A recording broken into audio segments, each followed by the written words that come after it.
ठग मुर्शिद ऐं ज़ाल मुड़ुस जो किस्सो। माई जो मुड़ुस घर जो अलो तलो खपाए ठग मुर्शिद खे ॾेई छॾियो। माई अची बेज़ार थी ठग मुर्शिद मां ऐं सोचण लॻी मुंहिंजे मुड़ुस जी जान कीअं छॾाइजे ठग मुर्शिद मां। माई हिकु ॾींहुं मुड़ुस खे चवण लॻी त तुंहिंजे मुर्शिद खे चओ अची पंहिंजी महिमानी खाई वञनि ऐं गॾु पंहिंजे ख़लीफ़े खे बि वठियो अचनि महिमानी खाई वञनि। हमरा वियो मुर्शिद वटि। मुर्शिद खे चवण लॻो साईं अॼु मुंहिंजे घर अचिजो मुंहिंजी महिमानी खाई वञिजो। मुर्शिद ख़ुशि थियण लॻो। मुरीद खे चवण लॻो मुर्शिद जी आऊं ईंदसि महिमानी खाइण तुंहिंजी। मुर्शिद जॾहिं मुरीद जे घर आयो ऐं माई हुजे हरामड़ी। माई दिलि में चवण लॻी अॼु हिन ठग मुर्शिद जी ख़बर वठां थी। मुर्शिद ऐं ख़लीफ़ो वेठा हुजनि।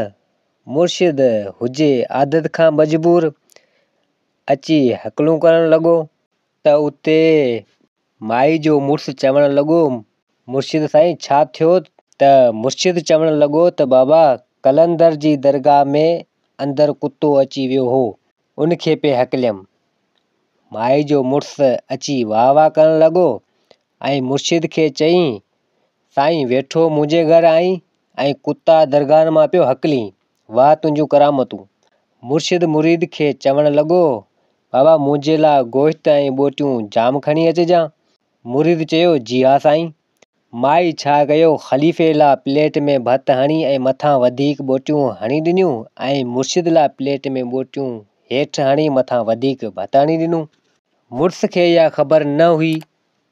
जॾहिं मुर्शिद लाइ मानी खणण आयो ऐं माई मुड़ुस खे चवण लॻी त ही प्लेट ख़लीफ़े खे ॾिजां ही प्लेट मुर्शिद खे ॾिजां। मुरीद मानी खणी मुर्शिद जे अॻियां रखी। मुर्शिद प्लेट खे खोले त ख़ाली भत हुजे ऐं ख़लीफ़ो प्लेट खोले त रुॻो ॿोटियूं हुजनि त इते मुर्शिद कावड़जी पियो। मुरीद खे चवण लॻो मुंहिंजी प्लेट में ख़ाली भत ऐं ख़लीफ़े खे ॿोटियूं ॾिनियूं आहिनि। त मुड़ुस माई खे चवण लॻो ही छा आहे? त माई चवण लॻी तो वारो मुर्शिद त पोतल आहे दरगाहनि तां कुता हकले सघे थो ऐं भत जी ख़बर नथी पवे। मुड़ुस चवण लॻो माई खे इहो वरी कीअं? माई जॾहिं प्लेट खे उबतो कयो त ॿोटियूं सभु मथे अची वियूं। माई चवण लॻी मुड़ुस खे भला अञा बि मुर्शिद ते यकीन करीं थो? इते हमरा खे यकीन अची वियो ऐं मुर्शिद खे वापसि मोटाए छॾी।